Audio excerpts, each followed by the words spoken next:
কোটি কোটি মানুষের চোখ আটকে ছিল টেলিভিশনের সামনে। শেষ মুহূর্তে কার হাতে উঠছে বিশ্বকাপ ট্রফি, সেই উত্তেজনায় নিঃশ্বাস আটকে ছিল ফুটবল প্রেমীদের। কিন্তু বিশ্বকাপের এই উন্মাদনার মাঝেই নীরবে ঘটে গেছে আরেকটি দুর্ঘটনা। ফাঁকা হয়ে গেছে অনেক অফিস, পিছিয়েছে গুরুত্বপূর্ণ বৈঠক। কর্মীরা কেউ কেউ ছুটি নিয়েছেন, কেউ অফিসে পৌঁছেছেন দেরিতে, আবার কেউ কাজ শেষ হওয়ার আগেই ফিরে গেছেন বাড়িতে। আর সেই উন্মাদনার মূল্য গুনতে হয়েছে বিশ্ব অর্থনীতিকেও।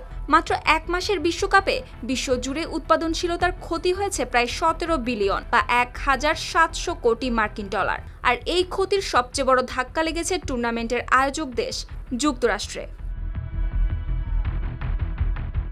মানব সম্পদ ও কর্মী ব্যবস্থাপনা সফটওয়্যার প্রতিষ্ঠান ইউকেজের বরাতে রয়টার্স বলছে, দেশটিতে উৎপাদনশীলতার ক্ষতির পরিমাণ প্রায় 11.7 বিলিয়ন ডলার, বাংলাদেশি মুদ্রায় যা প্রায় 1,40,000 কোটি টাকার সমান। বিশ্বকাপের গুরুত্বপূর্ণ ম্যাচগুলোকে ঘিরে সবচেয়ে বেশি প্রভাব পড়েছে কর্মক্ষেত্র ব্যবস্থাপনা প্ল্যাটফর্ম এনভয়ের তথ্য বলছে, যুক্তরাষ্ট্র দল শেষ 16 ম্যাচে বেলজিয়ামের কাছে হেরে বিশ্বকাপ থেকে বিদায় নেওয়ার পরদিন অফিসে কর্মীদের উপস্থিতি হঠাৎ করে 26% কমে যায়।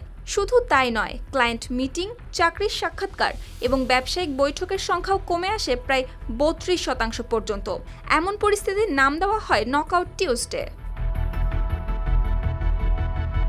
এই পরিস্থিতি সামাল দিতে JP Morgan Chase, Goldman sax এবং S&Pর মতো বড় বড় প্রতিষ্ঠান কর্মীদের বাসা থেকে বসে কাজ করার সুযোগ দেয়। উদ্দেশ্য ছিল উৎপাদনশীলতা ধরে রাখা এবং বিশ্বকাপের উন্মাদনার সঙ্গে তাল মিলিয়ে কর্মীদের কিছুটা স্বস্তি দেওয়া। অবশ্য বড় ক্রীড়া আসরের কারণে কর্মক্ষেত্রে প্রভাব পড়ার ঘটনা নতুন কিছু নয়। অলিম্পিক গেমস থেকে শুরু করে জনপ্রিয় সব সিনেমা মুক্তির সময়ও এই একই ধরনের প্রভাব দেখা যায়। তবে 2026 বিশ্বকাপে যে পরিমাণ অর্থনৈতিক উৎপাদনশীলতা কমেছে তা সাম্প্রতিক সময়ে সবচেয়ে উল্লেখযোগ্য ঘটনাগুলোর একটি, যা আবারও মনে করিয়ে দিল এই খেলা শুধু মানুষের আবেগ নয়, প্রয়োজনে থামিয়ে দিতে পারে বিশ্বের অর্থনীতির চাকাও।